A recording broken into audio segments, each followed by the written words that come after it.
వాయువ్య బంగాళాఖాతంలో బలహీనపడిన అల్పపీడనం ఛత్తీస్గఢ్ పరిసర ప్రాంతాల్లో కేంద్రీకృతం. ఏపీలో మరో వారం రోజుల పాటు వర్షాలు. ప్రకాశం బ్యారేజ్ వద్ద కొనసాగుతున్న మొదటి ప్రమాద హెచ్చరిక.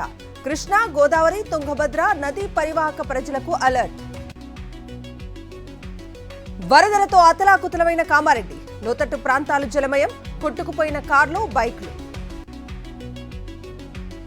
ఆసిఫాబాద్ జిల్లాలోని వట్టివాగు ప్రాజెక్టులోకి భారీగా చేరుతున్న వరద.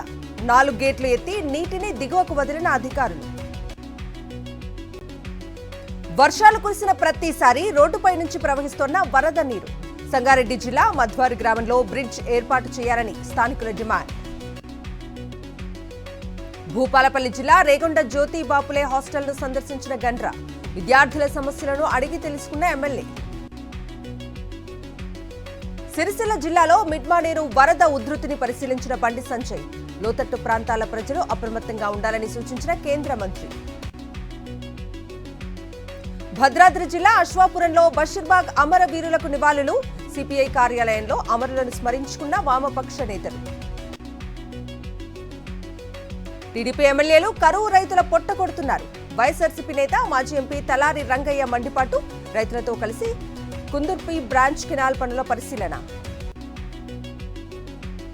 కర్నూలులో హైకోర్టు ఏర్పాటు చేయాలి. YSR Congress party legal cell నేతల డిమాండ్. వైఎస్ఆర్సీపీ నేతలను అక్రమ కేసులతో వేధిస్తున్నారని ఫైర్. అనకాపల్లి జిల్లా పరవాడలో సిఐటియు ఆధ్వర్యంలో ఆటో కార్మికుల నిరసన. ప్రభుత్వం తమ సమస్యలను పరిష్కరించాలంటూ తహసీల్దార్కు విన్నపం. ఓటరు జాబితా రూపకల్పనలో ప్రభుత్వం అక్రమాలకు పాల్పడే అవకాశం. బీఆర్ఎస్ సానుభూతి పర్ల ఓట్ల గల్లంతు కాకుండా చూడాలని శ్రేణులకు కేటీఆర్ ఆదేశం. నష్టాలతో ముగిసిన స్టాక్ మార్కెట్లు. సెన్సెక్స్ 706, నిఫ్టీ 211 పాయింట్లు లాస్.